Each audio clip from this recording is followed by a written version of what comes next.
This is iSōma. I'm Amber. And I'm Kurt.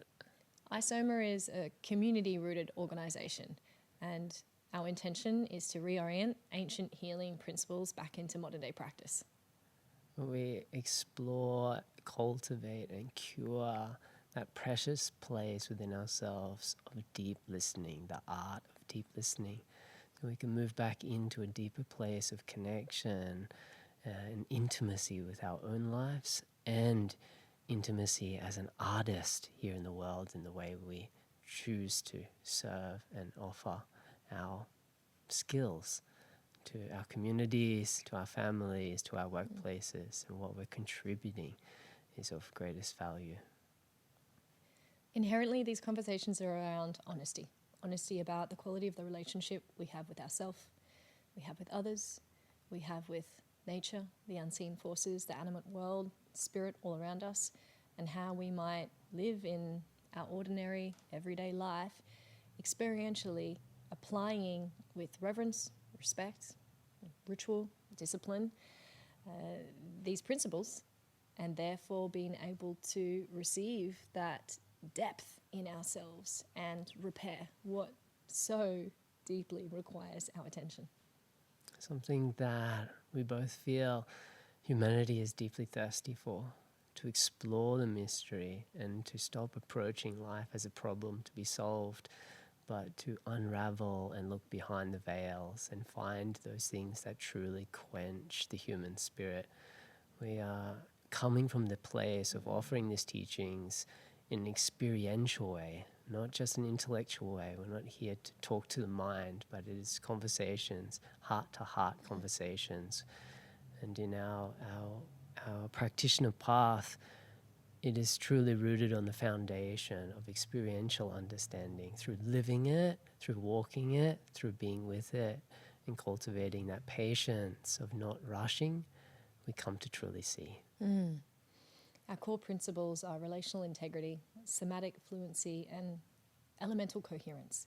And that's what we weave and integrate into all that we do. But it's important to know that we're very much still human beings, and we're just as much walking this path alongside you as you will be with us. So these conversations are about everything that we spoke to. We often interview our guest teachers and facilitators that come in and teach during our year-long apprenticeship.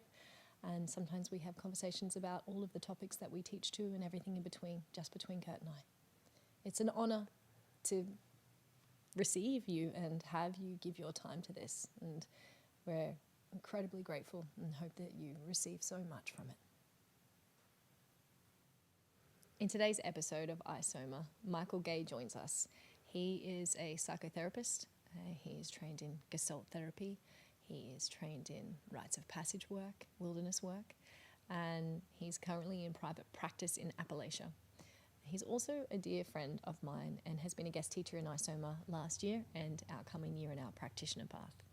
This conversation is so incredibly beautiful. It's like, what is healing really? Really. We explore those questions. What is healing? What does that look like? What does it mean? Yeah. And our journey as we enter into that conversation of the difference from our inner solitude to returning to community, and also how we can root ourselves in deep listening of when it's time to come back to solitude, when it's time to be in community, right? How to balance these swings and how we can turn up in the world in a better way. There's a lot of deep prayer in this conversation, and I'm deeply grateful for Michael.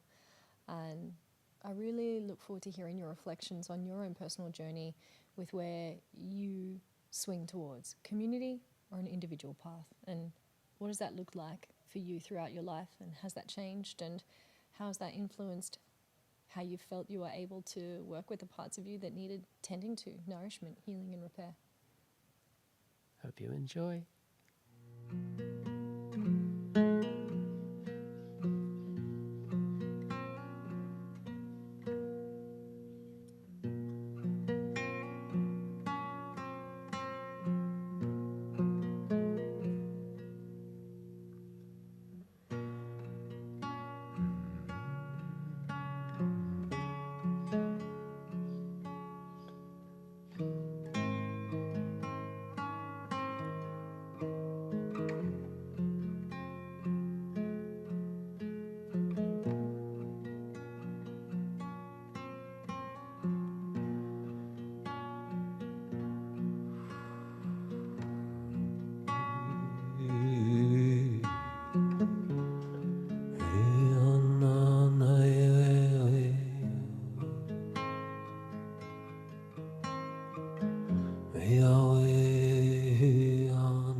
Sandro e shani sanu nantueyo umba e sandra e welpo unua shisitrae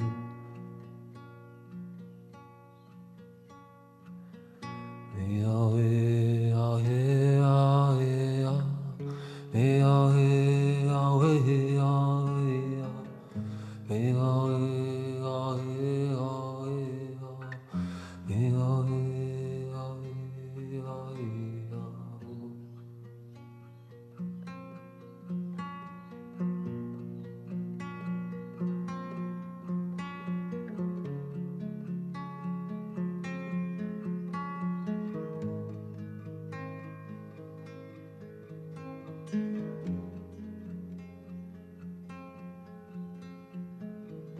Sano Sandresha Sano Nanwea Ushaniri Dravoki Isanu Isare Drevaya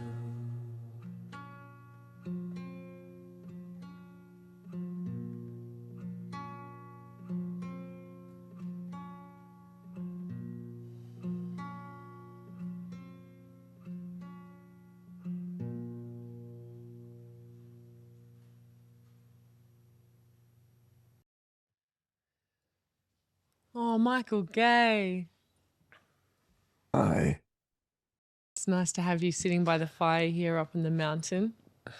It is. Albeit on a screen, but so beautiful. Thank you. There's so many already pieces that I feel really excited and buzzing to take the trajectory of this conversation. But I want to begin by opening and actually honouring you and honouring the influence that you've had on my life and in my world. Since meeting you, being able to put language and a way to navigate the internal world of a really deep embodied presence has created an infrastructure inside of me that I can not just language and speak to in the way that I converse with myself and those that I'm with, but, you know, shifted the trajectory and deepened the way that I work in this world. And I'm just immensely grateful for that. And thank you so much. So much, Amber. I'm honored. I'm honored. Glad to be received. So we brought you on to have this conversation, although we don't know exactly what it's going to be yet. That's the best bit. But we've been kind of chatting back and forth recently and over the years of, you know, being in each other's world professionally and personally, something that has really struck a chord of, I would say for me, importance and resonance is having a really good look at ourselves in the way that we navigate life and the way that we walk in this world and what we do, as opposed to just having an echo chamber of our own belief systems. Something I appreciate about you is, and the conversations we have, is the honesty. And really that's just the bottom line. So before I jump in and ask a question that I have, Cody, do you want to speak to anything? I'm just, super excited to have you here, bro. You got so much to share and so much wisdom, like rooted in experience. I feel every time, I've heard you speak, and the work you're offering is so valuable because you've really spent some time in the field working with all those little nuances and really spending time with people and understanding, what's behind the scenes. So appreciate, as I do, love to honor that and appreciate those that are like really putting in that work to be with people in, those deepest, darkest moments and help, essentially create that space and help shine the light on those ways out. And not trying to fast track it, but just being patient, and that's such a great virtue and quality I respect in so many people. So just wanted to honor that in you, because that's definitely something I see and bear witness to, and it's been beautiful to have you come in as a guest teacher to last year's iSōma container, and I saw such a big impact on our students in that group, and you're really well received, and just love the work you're doing, bro, and appreciate the time you've put into chiseling and refining that too. So much, Kurt. That's what I love about working with both of you, is there's such a commitment to a humble and human truth, and a real apprenticeship to the pace of life that both of you have. Like, you really are in step with the pace of life. You embody that in the way that you teach and move as individuals, and it's really easy to trust, and love working alongside you for those reasons. I love what you're allied with. Thank you. mm-hmm. So my question is really just an invitation, as much as feels right and relevant for you in this moment. I'd love if you could walk us through the sprinkle of your way to becoming, right now, you're many, many things, but if we look through the lens of your practice, a psychotherapist in private practice in Appalachia. And,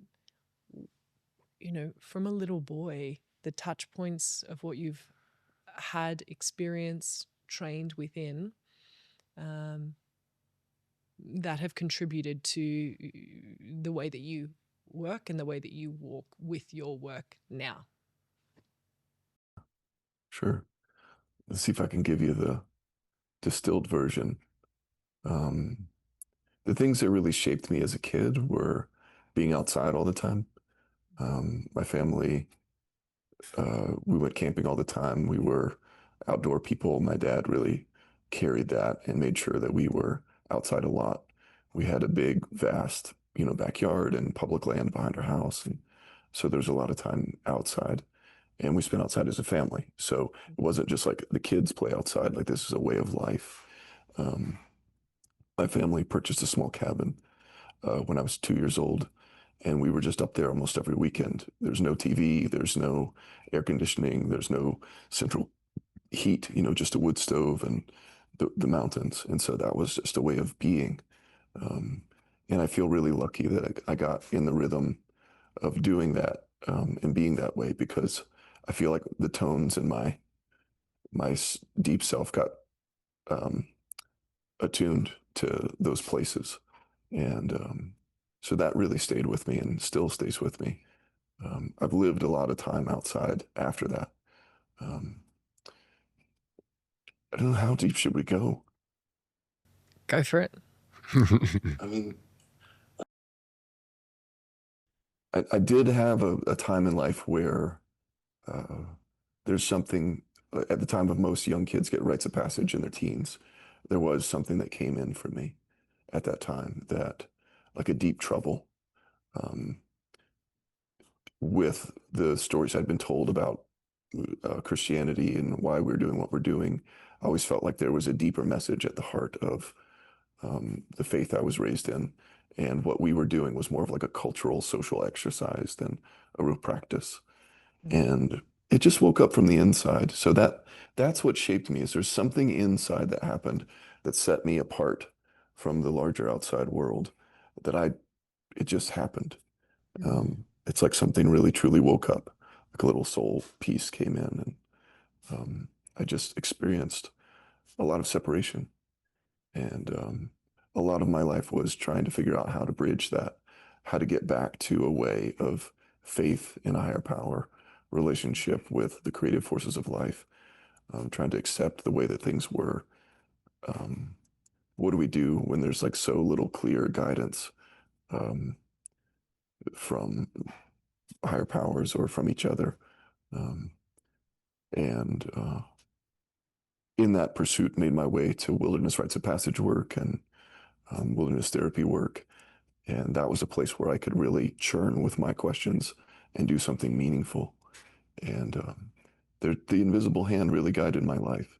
I got put in connection with people and places and teachers and mentors all along the way that were so much about, answering the questions deep in me and helping attend to the struggling people that were coming to us. The good help that I didn't find as a young person, I certainly became capable of offering that as an older person. So I really had to become what I didn't have. And that's the very distilled version. But it's taken me through all different types of therapy and wilderness rites of passage work and addictions work and body-based Gestalt training and working with horses and with men from all over the world. And so that's sort of the trajectory. How do we be here well with each other? And in all of that, for you now in this moment, how would you describe what it is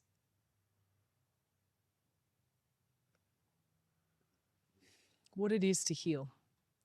What healing actually is? We'll talk about that together. On many levels. I see so many pictures as you're speaking. The importance and the of the conversation about something that's struck me there and really stuck out was your ability to name and perceive that moment of fracture and challenge back then as that first stage of severance, and the threshold, and then coming back to, and how that is still occurring. It's not like, oh, it happened, dun dun dun, done. Severance, threshold, return. It's like the return is still occurring. Oh yeah. And I wonder how much of our lens of the healing arts industry or world, or facilitation or ceremony or coaching, not just rush that process, but have the perception and therefore the projection onto others and themselves that this is a much quicker and embellished and glamorous than it actually is. For sure. I think there's something about like when suffering is high or the desire for something different is very high, that fuels such a strong desire to have things happen quickly. Like our suffering and our desire for freedom or healing or power is very up there. But the ability to meet that with the urgency that exists inside is not possible.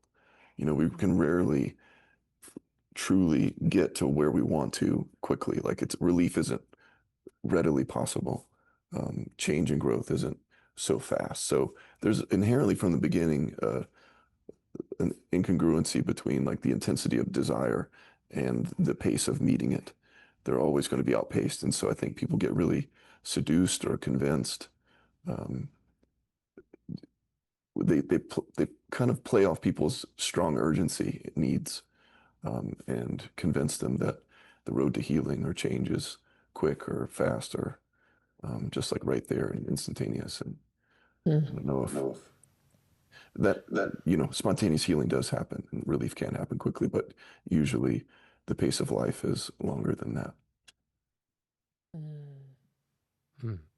I think that's I really find this interesting that we're on this thread, is this sort of pieces into other conversations we've had with our other guest facilitators, and that patience piece of like holding space, learning how to be mature in that place of not trying to save or relieve that necessary suffering in somebody's life, and just almost like being there as a stable reassurance, like it's okay, we're good, right?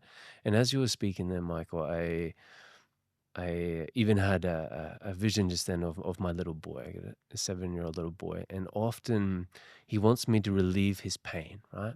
Sometimes he's got a bellyache. Sometimes he's nauseous in the car and he's like feeling really sick. And he's like, I feel sick. And I'm like, well, I can't really do anything to relieve that. But his desire to relieve the thing that's making him uncomfortable, like right now, it becomes really loud in his system, right? But as you know, and I feel like those conversations we're having on facilitation are so important, because whether we are a facilitator working with other human beings, or whether we're holding space for ourselves or our spouse or our children or our parents or people in our workplace, that ability to be mature and patient and be like, it's okay. I can't take this suffering from you right now. I can't relieve that and fulfill your desire to remove that point of suffering, but I can be here. And I can help you regulate. I can be here as a point of regulation, you know, in that space. And, you know, as we've explored before, in contact, in presence, I'm here. Feel that energy I'm bringing. Let that kind of marinate all over you, and let us just be here. It's okay. We can get through this. All is going to be well. You know, it's okay to be uncomfortable. So that's, yeah, it's something that it's really nice to keep coming back to this, because it's such a core thing in that healing world and in our own healing journeys and in this parenting, space. friendship, relationship. Exactly. It's everywhere. It's the rush pace, and you know, we can talk about historically where that's coming from a cultural perspective. You know, that's always there. That's a really big conversation to have, to bring into it, but maybe it needs to be named because for me, as you're speaking and what you shared about the urgency and the capacity, or just the way it is, you know, just the way it is, reminds me, I feel a sadness in a couple of things, that without a plug-in or a connection to a more ancient lens or influence. And when I say ancient ones, I'm thinking, you know, the Aboriginal people of Australia 65,000 years ago, holding that deep, deep, deep contentment in their beingness because of the simplicity of how life was. Reverence, thank only what you need, deep relationship with everything around. And that's closer to me than the other Indigenous cultures. That's why I'm naming that, but they're all around the world. But that deep contentment was cultivated by a number of things, some of them that I just named, but community, in that we're there to acknowledge, witness, and support in these crucibles. You know, once I had the honor of being asked to sit while someone was transitioning into death. And I remember looking at the family members as they looked at me, because we could all feel a shift in the room, that something had, that it was this moment that death was occurring, really. And they looked at me and I looked at them, and in their eyes was this, is this it? Like, is it really happening? And it was just, yep. And I could feel the, you know, what I felt so many times in my life before, but the desire to, like, I do not want to fucking look at that. I do not want to be with this. And just, I could feel those that were, you know, the invisible people in their world and in my world, anchoring down the moment to just be like, just stay with this. You just have to stay. And we just have to be here. This is happening. And while I'm grateful for the, you know, the unseen forces there to assist, something that has sat with me from that is knowing, and a grief and a sadness of knowing that the deep contentment and well-being of people's was because the community would have been there. The whole community would have been there. And there's such a solo, hyper-individuated way that we explore and have to be with and are in some ways forced into and taught to be in isolation or nuclear pods during birth, death, transition, healing, thresholds, and all of this. What you got to say? I mean, you set it up the same way I would, Amber, that they're in the absence of something ancient. What we do have is togetherness. What we do have is community. What I was thinking the whole time was I spent a lot of time in India about 12 years ago, and um, at a retreat I was doing in Dharamsala, one of the geshes who was doing the training was talking about as we go through the ages, in some ages the teacher is the Buddha, in some ages the teacher is the Dharma, and in some ages the teaching is the Sangha. And right now, the way they say it is like the Sangha is the current Buddha, like the community of people that practice is the teacher. And I feel that now too, in the absence of these vertical axis traditions, there's something about a way that we are with each other, a presence, a quality of staying with people where others would abandon or judge or force a process or an outcome. The quality of like being together, that there is something very real and holy in that changes everything, that is as powerful as a vertical axis tradition or a teacher might be. So the way we're with each other really matters, really matters, and is a teacher in itself. It's so big. I think what I'd like to add there, because I know that there's just so many people that will be like listening to this that have established relationship in community and are participating in that. And there'll also be people that are still searching for community.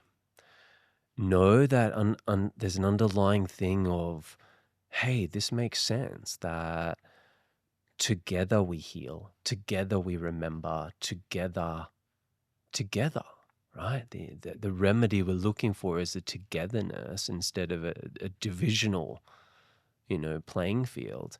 It's that unity. We're moving back to listening to and responding to the call of unity. But often what I've seen is a concern in people of like, well, how do I find my people? How do I forge community? How do I become a part of that? And I'm going to give my 2 cents on that. And I feel like you got some words to share there too, Michael. But I feel like there's a role for us all, those that are asking that question of how to.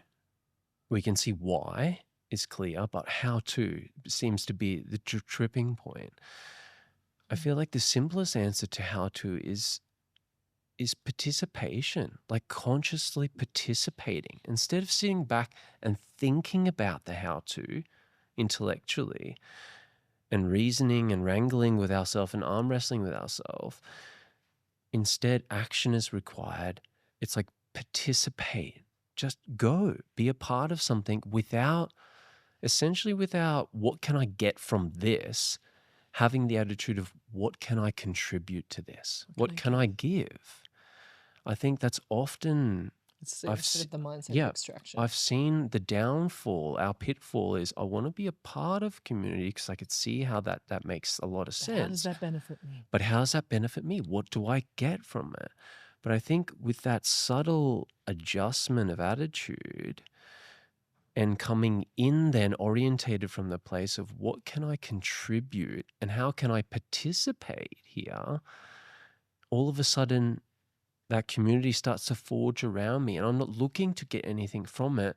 And because of that innocence and that authenticity of what I can give and contribute, all of a sudden become a valued member of this community, and it starts to forge itself around me so organically because I'm not looking to get anything from it, and yet I get so much from it. Do you know what the fucked catch-22 is though? What? As soon as you're saying that, I can hear, I don't have anything to give, but I'm not good enough. But they're going to reject me. Like that that underlying frequency and tone that we are collectively, whether or not we like it or whether or not we want to do it, whether or not we want to acknowledge it, are tending to. Yeah. Or that's eating us alive. What are your thoughts on that, Michael? You know, honestly, my mind was going towards just a change in his context. Like I feel like what matters is what brings us into coherence with each other. And communities form around the things that bring coherence, whether that's like music, like the way that Kurt began us today. It brought us into coherence together and brought, it did something. And there are certain communities organized around things and it brings a coherence. And I agree with you. You do have to be creative and initiatory. And it is, like you say, Amber, it runs against those interjects where we really want to belong. In my world, there's like developmental wounding around like belonging and like it's appropriate to want to be welcomed in or kind of absorbed. So the self forms more strongly. Belonging is there, and then we can give a little bit more. In life, we receive before we give. You know, like it was kids, we like receive and become powerful, and then we can give. Most of us haven't been given to by community enough to form enough self to like give, and I still think it's possible. Like most of the powerful communities I've been a part of were because I took some sort of risk or extended myself or organized something or chose to be the creative initiator of something or just to give. I think it requires us to take those leaps and to not just be passive in our longing. We have to, I remember, I don't know, this is goofy, but when I was a kid, the Have a Nice Day bumper stickers were really popular. And I found one that said, make it a nice day. And I was like, that's it. You don't just get to have one. You have to create it. You have to make it. So that was the thing. Make it a nice day. Yeah, it's a different orientation of like I have to move into it or I have to make movement with that as opposed to just being, like you said, passive.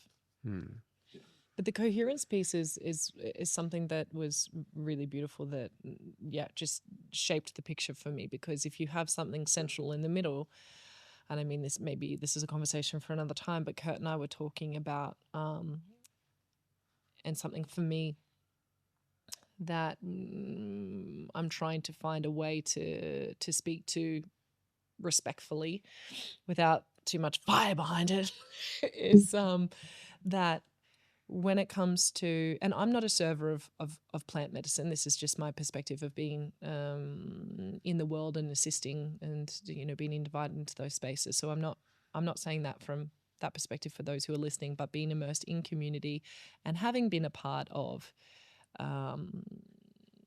journeying with plants, that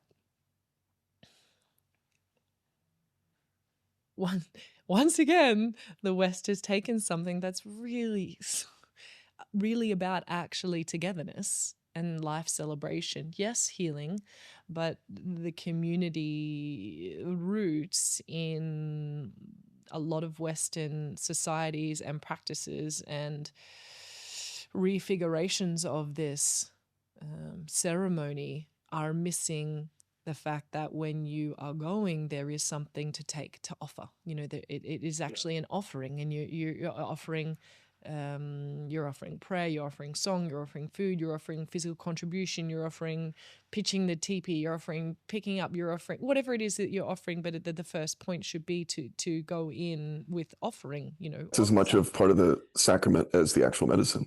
Exactly. And taking care, and the extension of that is like you take that practice into your life. So whereas there's this unhealthy distillation of, cool, I'm going to go in so I can heal myself. And I think that's why there are so many repeat customers without any integration or change. Sounds like you nailed it. Well, I'm wondering if someone has an argument against me, because bring it. No. Well, I guess the good question would be like, I'm always interested in like what's supportive that we can do there, like Well, I mean, this is why that's why we're talking today. What are your thoughts on our capacity to be able to heal as by ourselves, individuals, and in group or one-on-one? Can we speak to the nature of healing or the architecture of healing and move into that? It seems to me like people have a bias or like a default. There's people who prefer to be a little bit more alone in the way they move, or a little bit more together in the way they move. Um, and nothing inherently wrong, but at some point, that bias will be um, a point that you have to contend with. Like if you lean towards togetherness, you're probably going to have to at some point really learn to do more of it on your own. There'll be things you depend on others for that you really need to go inside with. If you're very solitary, you really will have to learn to trust and receive and plug into other. But both are important. Both are part of the healthy matrix to me. And I think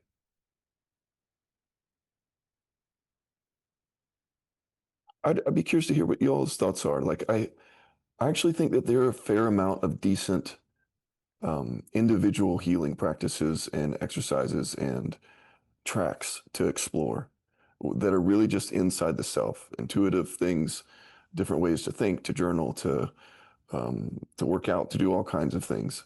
What's harder is the communal. Like where are people doing this well?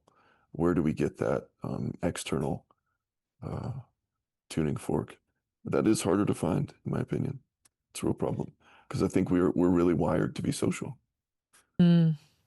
Well, my perspective on that is that yes, there are, and that the way that we're so self-governed but also not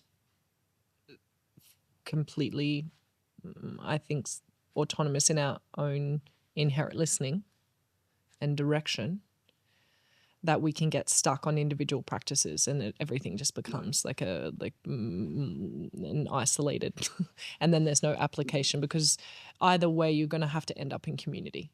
Like you have, the test is like, it's so, I remember back, it's so not easy, and I had my challenges, but it's so much easier to be like everything is so awesome when you're single because you don't have to like so many mirrors or so much like having to look at yourself and like understand, and just in relationship in general. So like we can, and in the West we fall into this even more because of the way that we're brought up to, make sure you're the best in the class. Are you going to be like, who's going to be age champion? Like there's this, I need to be this, and so I need to do this, and so I can do this, and then we get stuck in our own echo chamber of healing, but it never gets integrated into participation in relationship and community. So I think eventually we always need to get into community, even if it's individual. What is it? First, do you agree with that? Like, what was y'all's default? More towards an individual path or more of like the community path? Community. Oh, Mine's individual for sure. yeah, that's why we're here. Yeah. We're yin and yang. Yeah, baby. Yo.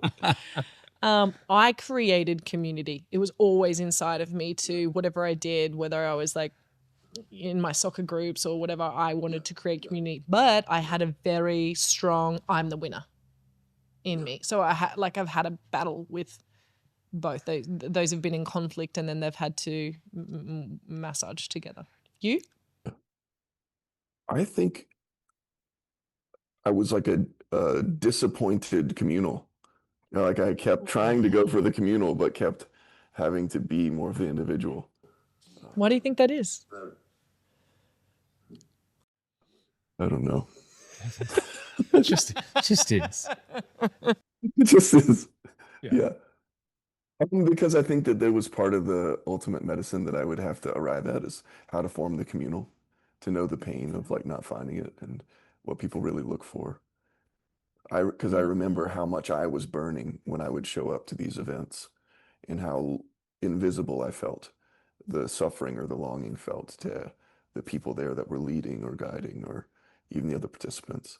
And so it's easier for me to watch when people come in, their burning and their loneliness and they're like desperation or deep feelings of separation or chaos. So interesting. So interesting we're having this conversation. I was having this conversation just last week with a student of mine, and we're exploring exactly that, community and solitude, right? And it was like we were unpacking it just like we're doing now. And I was like, well, there's either you're orientated probably dominantly towards one or the other at first. But upon the path we walk, there is this time where we do cross it over. We have to explore the other polarity of it and come to peace with it, and then cross back also. So if I may use myself as an example, just so people can kind of grasp it. Please. Obviously, I was rather self-orientated towards going inward, and solitude was my safe place.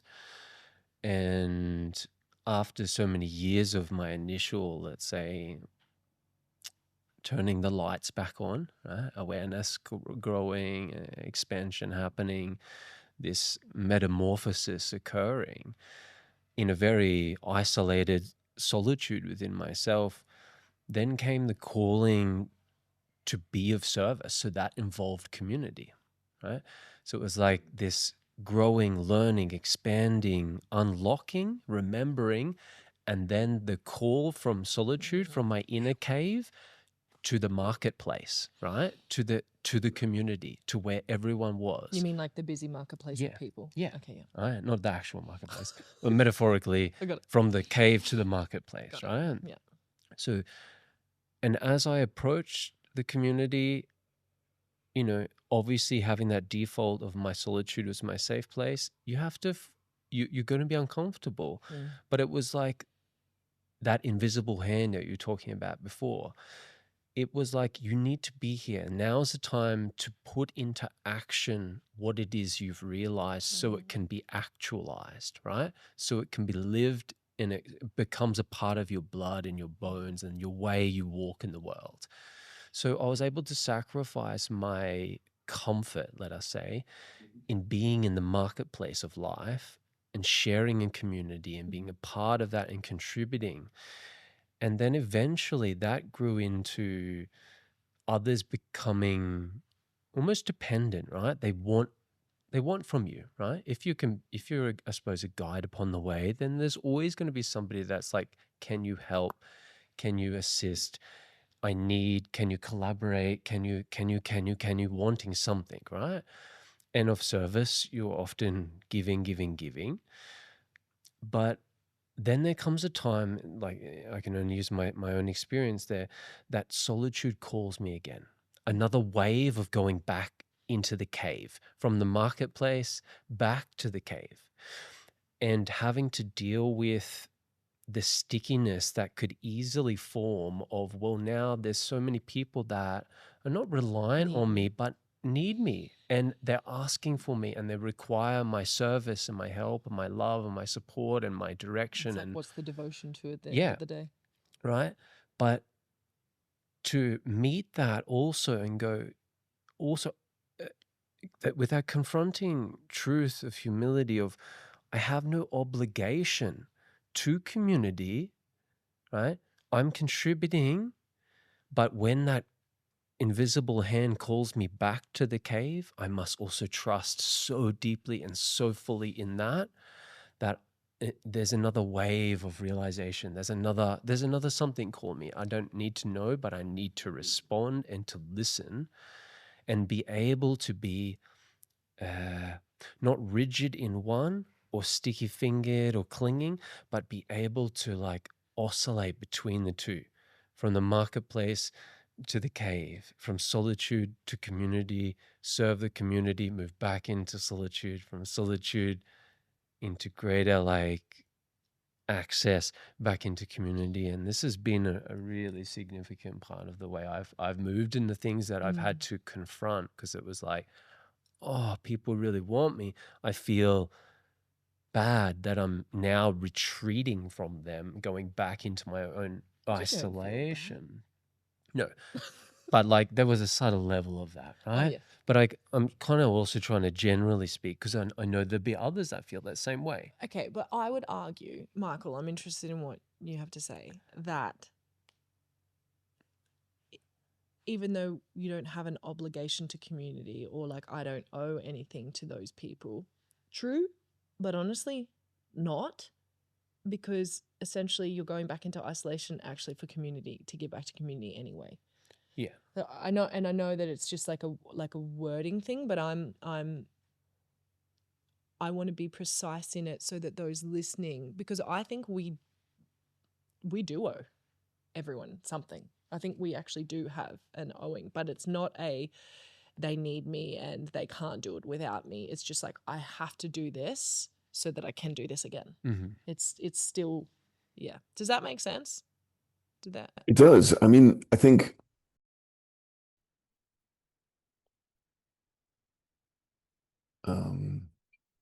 it's like the place inside us that it comes from. There's one orientation where it's like, this is what I'm supposed to do or what I should do. And then there's another thing that's like, this is just what it is to be alive or to be a community member or to be made the way I'm made. Like, this is my true shape. This is me being my true form, is I serve and I give and I also do these things. I'm motivated by acting out my nature, not by shoulds and things like that, I guess. Mm. Yeah. Because like I would argue that everything you do is for community. Yeah. I'm interested with, Kurt, it sounds like with you had good instinct about when the time was to go into the marketplace and when the time is to go. You have good instinct about that. When I'm thinking about a lot of other people and me in my life, I have a lot more resistance. I have instincts that are like, that I won't listen to, or there's certain parts of the alone path that are not as intuitive to me, and I freaking hate that. I'm disoriented and I resist, and I'm forced there by life rather than my intuition being like, it's time. And I'm wondering about that. Like, what do y'all see are the things we have to contend with to truly plug into the communal way or the marketplace way and the individual way? What do people have to really square up with usually? I'm going to put that on you. I could answer that, but like you're a genius, so let's just hear from this. I mean, I've started to come to see everything being largely about trust. And because trust dictates the level of openness we have and the different parts of us that we make accessible for contact. And so usually going into the collective, there's certainly things about trust, internal and external trust. They're always components. Like, we have to have internal trust and self-connection so we can do external connection well. Can you slow that down and say it again, please? Sure. I guess there's parts of each if we're talking about moving into togetherness. If someone moves only into togetherness but loses all sense of self and identity or self-connection, then it is, in my world, just confluence, enmeshment, merging, self-abandonment, or a certain kind of collapse. So to have An a escape, authentic, really, sometimes? yeah, for sure. Like we've said before, for contact, it's where your edges meet another. You have to have a sense of self to connect with another. And if you don't have that strength, if you want togetherness so bad that you will not define yourself, it will always elude you. You won't be able to find it, however much you seek and move towards. So you have to crystallize the self. So you have to have bits of both to experience. So I think trust. And what do you trust in the other person? I trust part of myself to know what's true for me, and the willingness to really be influenced by the other. So it's more of an exercise in allowing in and expression, the inward flow and the outward. And I guess in my struggle, make it personal in the individual. It has been a lack of self-trust. I was just so conditioned to externally reference that what might be natural for Kurt wasn't natural for me. Like, I don't. It's like there's no radio signal. Like, okay, Where's the guiding thing? It took a lot more tolerance of not feeling clarity, for the instinct to wake up, or hardship or heartbreak or whatever, to push me to have to feel and hear those things, unfortunately.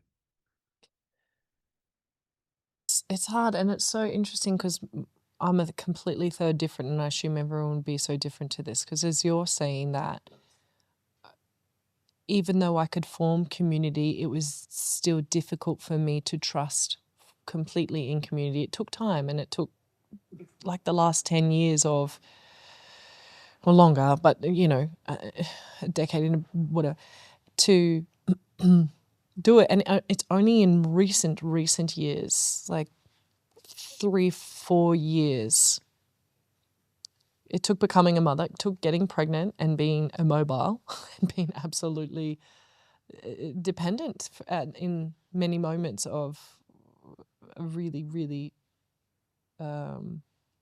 nauseous, full of migraine, insomnia, really, really uncomfortable, 43 weeks. Moving into becoming a mother and then realizing, oh, we're so fucked without help. Like, oh my God.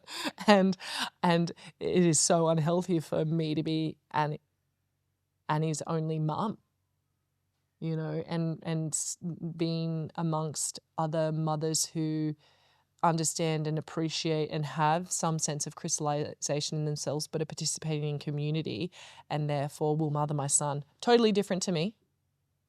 Safe. Obviously, I'm not going to allow things that are completely harmful or against values through my perception, but just seeing not just, oh, that's super helpful.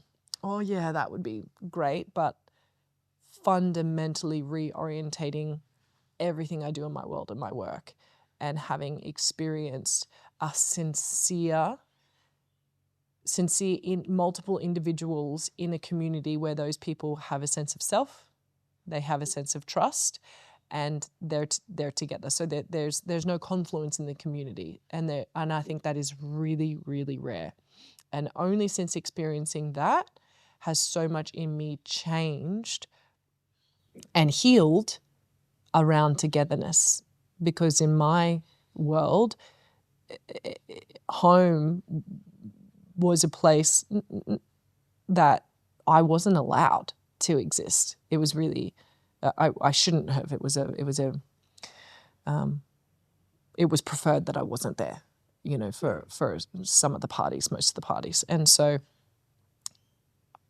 I would go and create my own, but not be able to fully receive or be received in it until these, last 4 years of being a mother, where that's changed to a new level. Because we've been doing this communities for a long time, but it's shifted, and that's why our work is reorientating to community central but individual healing simultaneously, because you can't have a healthy community without healthy individuals. You're like, all unhealthy individuals in a community is just a fucking mess. That's how they all have sex with each other, and stuff like that. Not just that, but That's how. Gee, that's cult. That's a cult. That's what a cult is, I think. What's your opinion? Someone stop me. That's where everybody just has sex with each other. No, it's not just that. It's not just that. Quote unquote. I'd love to speak. Hang on, wait. Yeah. It brought me back to the question from the very beginning around what is healing? Yes. And there really is something about a right relationship with internal and external. Yeah. If we work on that, healing happens, vitality happens, health happens. There really is, what are the internal components of health and the external components of health, and how do they play off each other? And what about unseen? What about nature? Like if we extend those relationships to internal self, people, but then ancestors, ancients, elements. Sure. Keep going. Yeah. In your world and your work, how would you, I know this might not be a nice question, how do you define healing?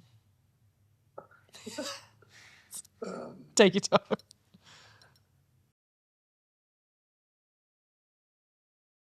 It's the things that you can do to help you be yourself.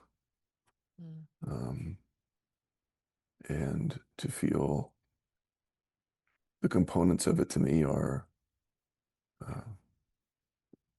the ability to really connect and do relationship, a certain amount of vitality, a certain amount of power and freedom.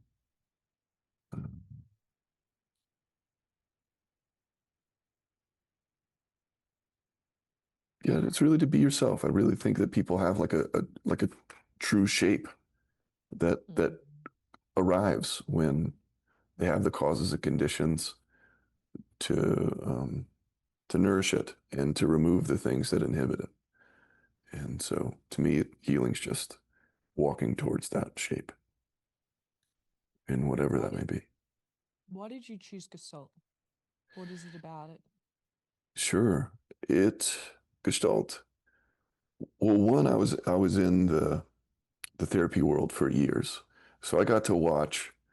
I got to be a little bit of a voyeur. I got to see how dozens of different therapists work.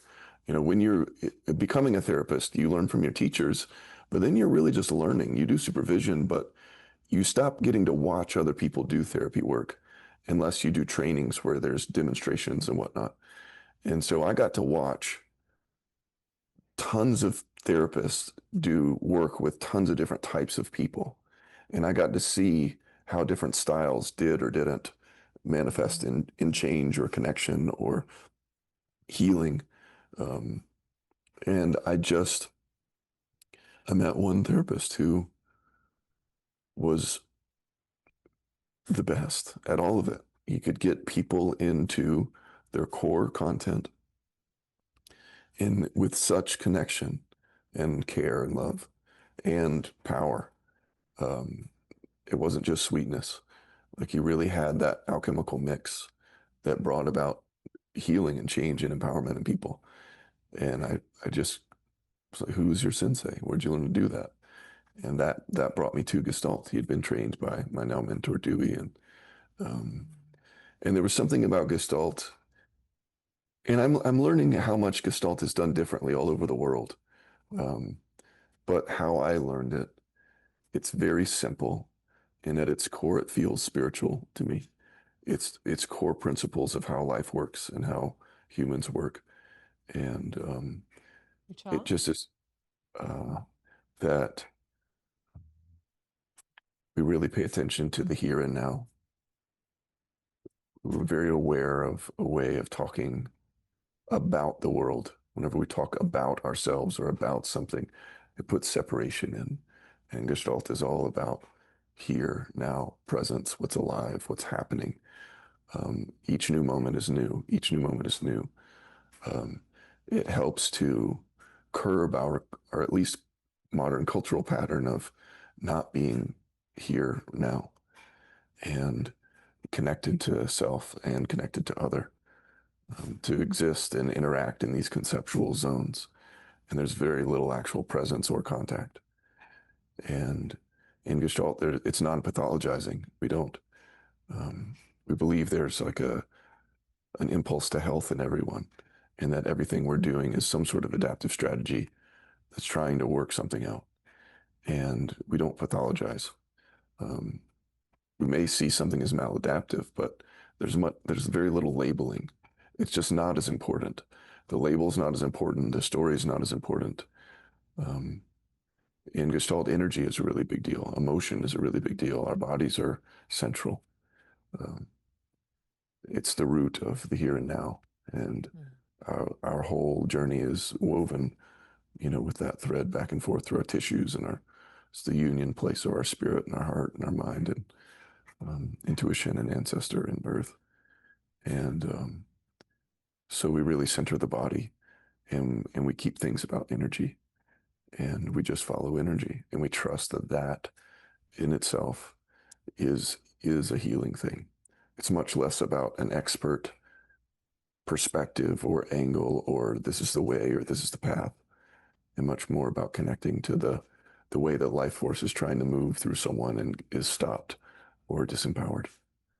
I have a question. Circulatory. Sure. Oh, I love it's about that. Do you want to go? Because I've gone the last few times.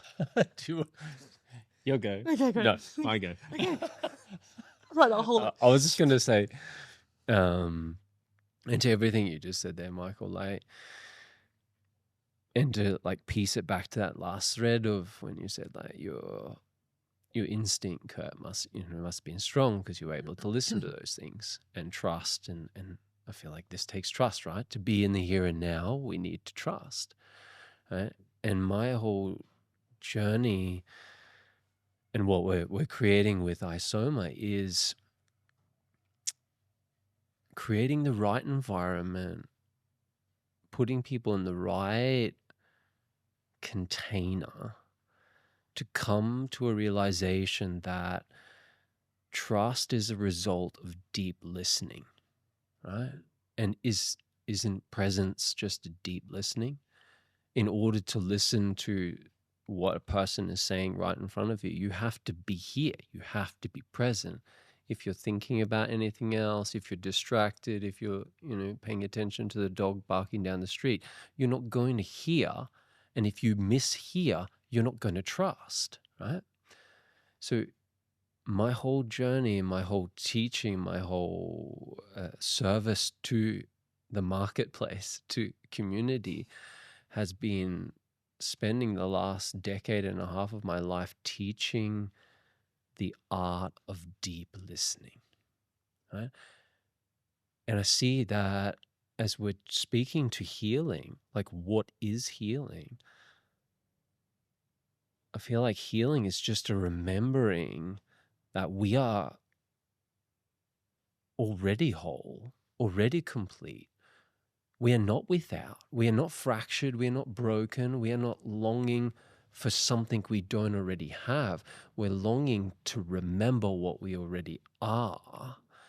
And that takes listening. It takes attention. It takes an acute awareness that isn't distracted with the many nuances of a confused and desperate mind that's searching left, right, and center for something outside of myself. I would define healing as coming back and remembering our wholeness, that we can't be fractured, that what we're playing with is essentially a character upon the stage, right? We're playing a role. We aren't the character, just like the character on a Broadway show is, or in a movie, right, is trying to convince you that they are that, but they're just really good at acting, right? And I feel like we're acting, we're playing this game, but with anything that instills and cultivates that element of deep listening, we start to come back and reorientate ourselves to truth, right? With that deep listening, when I can just be here with myself, when I can turn to meditation, when I can start to calm that inner storm, I'm able to move and respond, just as we said, to move when to move from the marketplace to the cave, when to move from the cave to the marketplace isn't a question of guessing or second guessing myself. If I'm listening, it becomes so clear. When to move, when not to move, what to do, what not to do, when to speak, when not to speak, when to lean in, when not to lean in, becomes so obvious with just that element of deep listening, And this is what we're trying to produce in our field of work and exploration and teaching in iSōma, is how do we cultivate that deep listening? How do we help others remove unnecessary noise that stops them from hearing? Because if they can't truly listen, they can't ever truly trust. If they can't ever truly trust, they can't turn up as fully as they are capable of and in turn always feeling frustrated, always feeling without, always feeling like it's around the corner. When will it arrive? When will it be here? When I want it, instead of it is here, and I am here, and I am home, and there's contentment, there's peace, there's serenity, there's clarity. And I know this all sounds really inflated, but this is the result of coming back to presence, and why we spend our lives teaching something that's so utterly simple. Be quiet and listen. Be quiet and listen. But then people are like, yeah, but, shh, shush your face. Be quiet and listen. Yeah, but I don't know when. You will. If you're just quiet enough, you'll hear. You'll know. You'll understand. But so very few people are willing to be that quiet for that amount of time that is required to truly hear, and in turn walk around like chickens with their heads cut off. So I really just, I feel strongly to bring this to the table, because this is such a core element of what we're teaching, is that deep listening. And with deep listening comes contact, presence, connection, and trust. When we can truly listen, we can trust. And when we're moving with trust, there's flow, there's ease. There's the ability to express ourselves more fully, uninhibited, with freedom and liberation, readily available to us. It's such a beautiful thing, and it's closer than we think. And it's simpler, far simpler than anyone could have ever imagined. But I just felt the need and that calling to just to prompt us all on that, I want to sew that and that together. Okay, good. Take it away.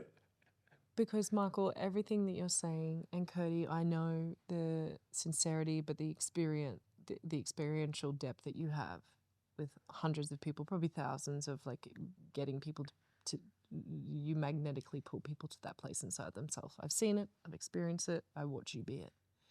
And Michael, in what you're saying in Gestalt and the principles and the values that it's based on, and things that we've shared of when you told me these principles, being like, that's why,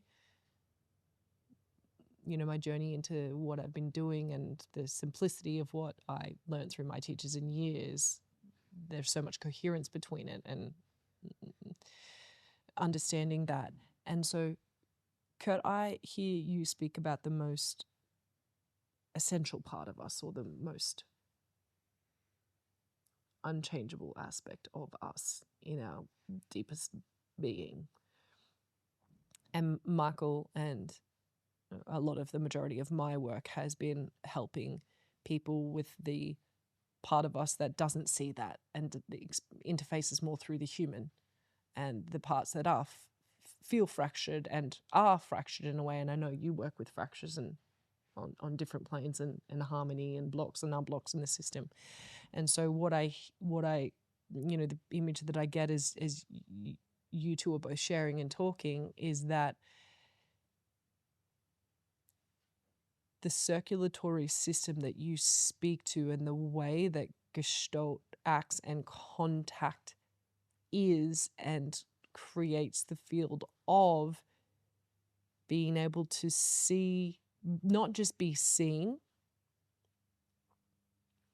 but met, and having someone else with a clear interface of ourselves and our deep programming on a human level, but I also think you could say on a spiritual level, helps stimulate, repair, healing, and reorientation to the truth of what you're saying, Kurt, because of the approach of what you're speaking to, Michael. And therefore the the human aspect becomes more solid and self and individuated, crystalline, but also connected, and then can realize this. So it's like we can't have one without the other. Michael, what are your thoughts on this? This is my microphone, Mel. I guess what was happening inside was I was thinking about the curriculum that y'all have at ISOMA, and it felt like, in what Kurt was saying, part of learning to listen deeply is to awaken those places of perception. And that a lot of us are not in relationship with the parts of us that can, it's like having 10 senses instead of 5 senses or 15. Like there are places of perception in us that we forget or that are not implemented or part of daily life. And part of the training that you're doing is getting people to wake up the places of perception and also to attune to where the music or the guidance is coming from on many levels. Is it like the elemental or the energetic or the subtle or the certain parts of the spiritual or ancestral or the personal, the heart, the gut, mind? Like where is the communication coming from? Can you let yourself be influenced? Are you willing to be permeated or penetrated or affected? Will you let yourself be affected deeply by what's coming at you? And it feels like that's part of the art that you're helping people wake up to, awaken the places of perception and the sensitivity and willingness to allow in and to influence the many places that kind of guidance or direction or instinct can come, or like that voice of life can speak to us from many places. Is that right? Is that what y'all are doing over there? Yeah. Mm-hmm. Thank you for that perfect summary. Appreciate that. You were speaking to objective, like that Gestalt isn't objective, right? You don't objectify. What I would love to hear from you is, can you speak to people, like, can you explain that to those listening, what that is, first? Second, how objectification is probably the main orientation, consciously or unconsciously, with anyone in the facilitation world. And that could be teachers, doctors, therapists, coaches, ceremonialists, body workers, activists, like what it is about the way humanity is orientated from there. And thirdly, why it's harmful. Thank you. Really big questions. You got the floor. Well, in terms of Gestalt, once a process of objectification happens to self or to other, there's no possibility for relationship. There's a possibility for a dynamic, but not a relationship. Can you Sure, a dynamic.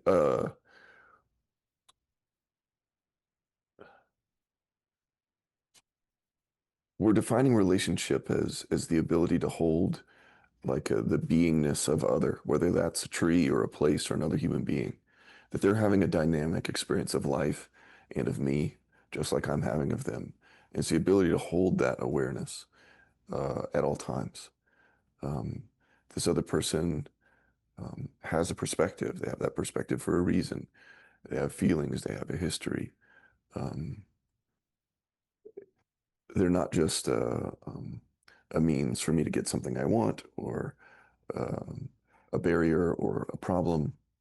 And so much, I mean, it's common discourse now, thank goodness, is that so much of what's done in the West is this pathologizing and making a people or parts of people into the problem.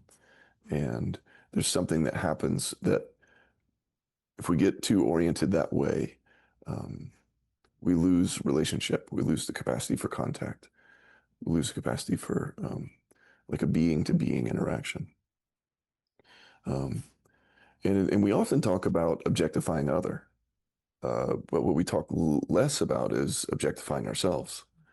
Um, in my world, the ways that happens, I exist to provide this function, or I exist to help other people, or I exist to serve other people's needs, or to make sure they don't feel upset, or um, there's a way that we can objectify ourselves. I'm only useful if I do this, if I'm fulfilling this function, if I'm giving or serving or whatever it may be. And that's a problem as well, because if we objectify ourselves, we're not actually available as a dynamic being as well. We're not in relationship with our own beingness. Um, so that's the obstacle of objectification, and the underpinning of that, if you want to nerd out on it, is Martin Buber, a Jewish theologian, that wrote a lot about the I-thou relationship and the I-thou we, that there's a third thing that exists between us that's a we space. And it's not just with people. So we want to not objectify. We're always looking at the whole of things. It's very interesting with Gestalt. We work with parts a lot, but we always know that the part isn't the same as the whole. So we hold awareness of the whole at the time, and we can weave kind of skillfully between parts and whole. And just because we're with part doesn't mean we lose whole. And just because we're with the whole doesn't mean we have to push away certain parts. So it's the ability to do both in ourselves and dynamically in a relationship. Mm. Could you please, for those listening who've never heard the term, describe what contact is? Um, I'll give you a couple different definitions. For me, most of all, it's a felt sense in me, and I believe between two beings, between myself and someone else. It's a felt thing. It's a visceral, tactile experience. Like we can be talking with each other, and the contact between us can be zero, or very little. Think about two people hopped up on cocaine, just like talking at each other or something. There's a lot of words exchanged, but not a lot of contact. Like, are we really truly available? Are we letting ourselves be influenced by the other? Are they letting themselves be influenced by us? Are we hoping to be uh, influential and willing to be influenced? So it's an exchange between the two. It's a lot about attunement. It's an energetic experience. In the early days, Dewey would define contact as the places where our physical, emotional, spiritual, and energetic boundaries touch another. So boundaries being the places of definition where we're defined, different levels where we actually touch another. So there's a touching of physicality or of our energies, of our spiritual parts, emotional parts.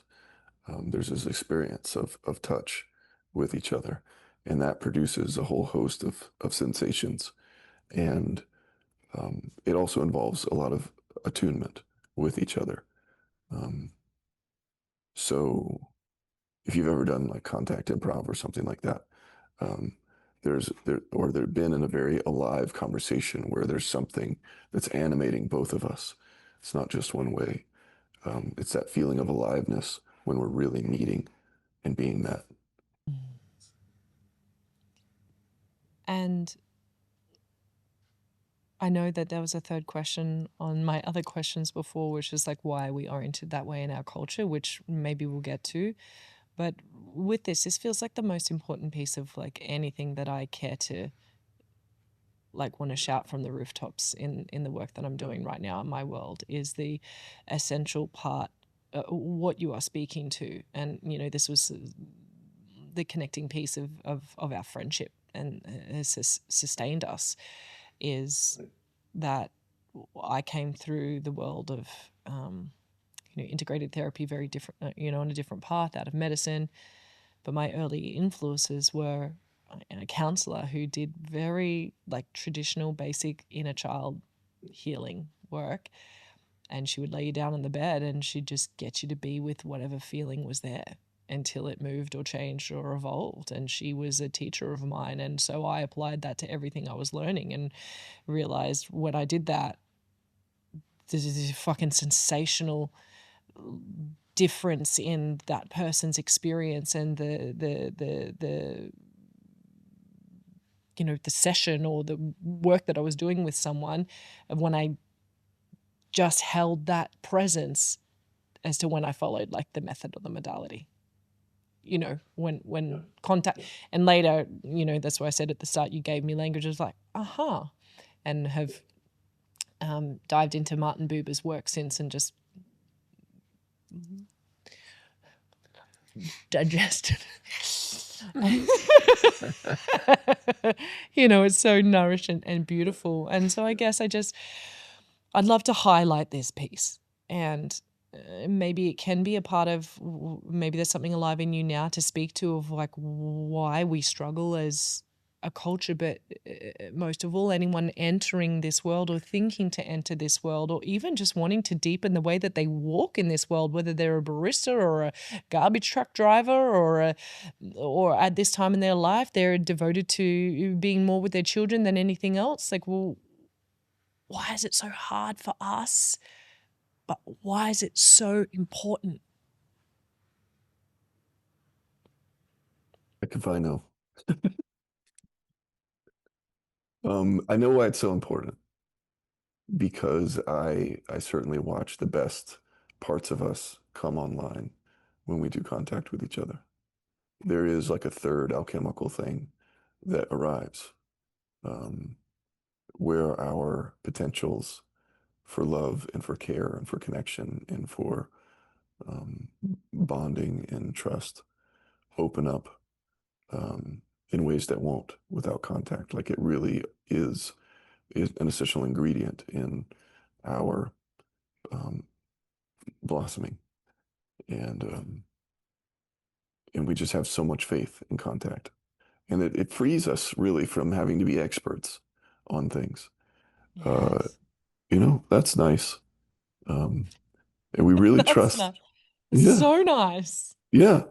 And so we really trust contact, that if we just stay in that some ground will arrive. In Gestalt, there's a concept we call figure and ground, where like the ground is like a particular constellation of our identities, and the figure are the things that will emerge between us. And different things will emerge if Amber and I are having this conversation one-on-one, or Kurt and I one-on-one, or the three of us, our ground, three of us together, the figures are what arises. And so we really trust that there are these amazing figures that will emerge when we do contact, because we're really moving from ground. And so it's, when in doubt, do contact. Like, we really have a lot of faith in that puppy. And we all recognize it when we feel it, and when we give it or when we receive it. There's like a thing that comes up online in us. Like when we hear, it's like when you hear deep music or see something in the natural world that like brings you to your knees, there's something that pulls all of you here. And contact is like those moments between people or between beings or places, when more of us is pulled here and more of the other arrives too. And so the moment gets to be richer. I honestly believe that, you know, Martin Buber found some really cool words and ways to describe something that has always been right there, and that those who were, you know, the ancients, who were the first peoples of, like, such as the Aboriginal people of Australia, the Indigenous people of our world, the Incas, the Aztec, the Maoris, those across the globe whose ancient people held that deep contentment. Contact was the way that they were, not just with themselves and each other, but the stars, the cycles, the elements, the earth, and that really is what it was. And that our way back to healing in humanity is a learning of that in our everyday life, in ordinary, you know, in not just in facilitation. But something that I want to say that's true for me, that's been paining me lately, is the absence of contact of those between modalities and within modalities in the healing industry. and the way that we objectify and exclude in a competitive way.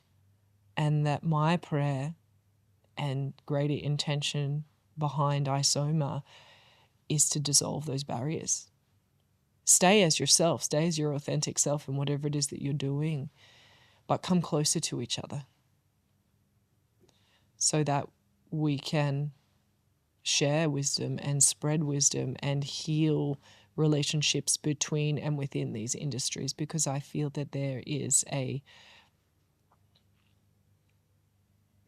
current tone that is like it's competitive. There's like, I'm a brand and this is what I do, and it competes with what you do, or it's better than mine, or my project is better than yours, or my event, or the way I do things, or it honestly it hurts. It feels painful to be separate from each other in that way, and it is so deeply like a balm when I meet others in the industry who are just like, see your authenticity and expression and adore it and celebrate it. And that for me is a big prayer at the moment. Thanks for listening. Same. I would hope that people that are really in the healing spaces, especially, like, we have the same goal. Like, we want everyone to do really, really well and do right by each other. And it's hard when we make it into a competitiveness, and like the scarcity gets to dictate what we do. Like, I want people to just be doing well. And there's plenty of suffering in the world. We have no shortage of tasks if we're in healing tracks in life. There's plenty out there for all of us to do. There's no shortage of that. There's no like market scarcity on suffering in the world. That's a guarantee that we have, and so we shouldn't be fighting to have the corner on suffering. And then the piece of contact that is one of my favorite pieces is the quality of honesty. Like, how can, instead of becoming an echo chamber of repeating the same old things, of like, how can we keep each other in a good way accountable and honest with ourselves too? And that, you know, and it's just like, but that be like received as love. Yeah. 100%. Michael, what's your prayer at the moment?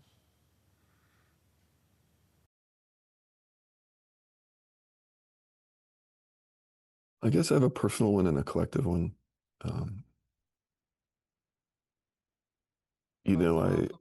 Great. I was at I was invited to a men's gathering that a friend of mine was leading recently, and it was a wild setup where it was the end of a 6-month container with 70 guys. They've known each other for a while. They've done a lot of work with each other. And I was in this circle where there were 5 other men. We were in a small pod, and they were giving each other blessings. But I didn't know any of them. They knew each other well.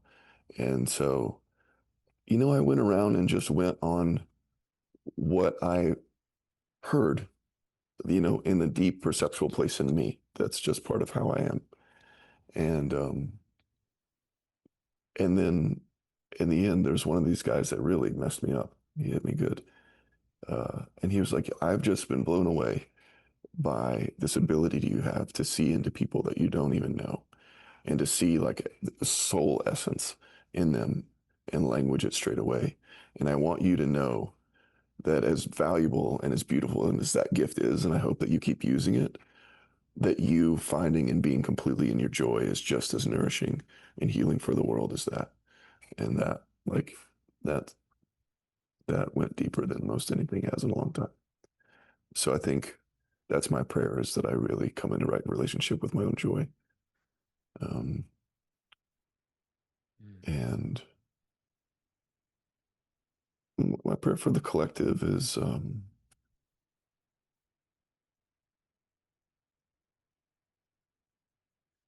honestly that there's something in a slowing down. Like, we're going so fast right now. I'm really worried about how consequential our actions are. It's like going fast in a car. Anything that happens is high consequence when you're going 120 miles an hour. a small turn this way or that way or anything you hit. And we're going so fast. I think we need to just, I don't know how to slow it, but so slow down or either build the wisdom to guide this amount of speed. So one of those two. So beautiful. Thank you. Well, I got goosebumps on that, bro. That Yeah. was. Oh, I second both Yeah. of those, and I'm so grateful for that man who said that to you. Mm. I second that. You want to share your prayers? It'd be a great way. Oh, he's got prayers. Yes. Yeah, buddy. I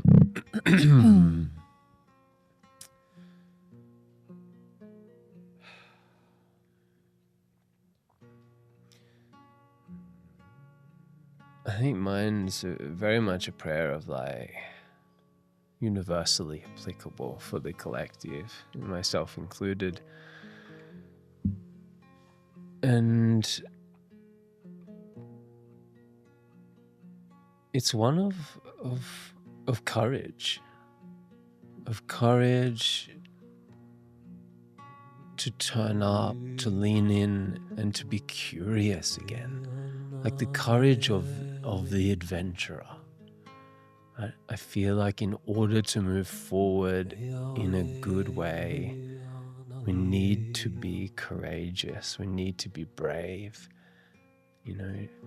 And whilst the world sometimes can alert us of there's so many things to be afraid of, just a bit of courage and a bit of bravery it's gonna get us to the place we need to be. And if we can just lean in with that courage, with that bravery, if we can turn up for one another and remind each other how to be brave and how to be courageous, that when we walk together, all I see is beauty coming back into the world, like color coming back into the world, because we return again. May we return again to that adventurous spirit that's not here to solve problems, but to explore the mystery. And that mystery will bring us that soul-quenching goodness that we are so thirsty for. That is that intimacy that we've been speaking on. Intimacy with each other, intimacy with the earth that provides us every breath, every bit of water, every piece of food. That we're so blessed to be here.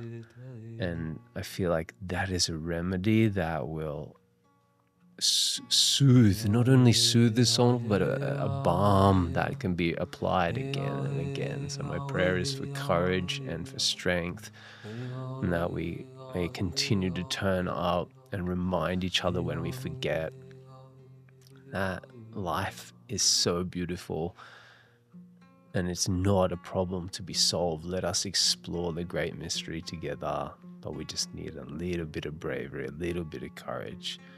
And when we do, everything starts to, all the dots start to join back together, and we see what was right in front of us the whole time that just escaped our awareness. We're so easily distracted. So I feel that prayer strongly, and I feel like that's going to lead us in a good way. And again, it's so here. There's something that we can. It's not unattainable. It's right there. And we can help each other bring that in every day. So may we contribute to that in our own ways, and that won't go unmissed. You know, it's gonna be beautiful. Love that, bro. Thanks, man. For me, what's coming through is a song that I learned recently.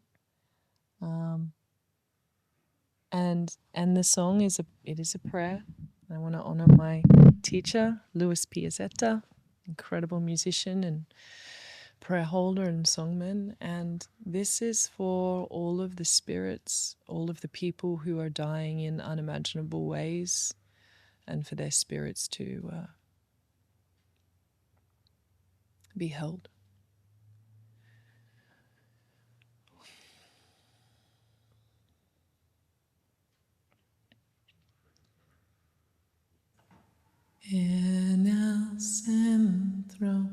Just step fuego, brilla o colibrí. En el centro de este fuego brilla un colibrí. Bri, bri, bri, bri, bri, bri, bri, bri, brilla un colibrí. Bri, bri, bri, bri, bri, bri, bri, bri, brilla un colibrí. Una ave me llevará, una ave me llevará, una ave me llevará, una ave me llevará. In the center of this fire shines a hummingbird. Shine, shine, shine, shine, shine a hummingbird. One that will take me away. One that will take me away. One that will take me away. Thank you.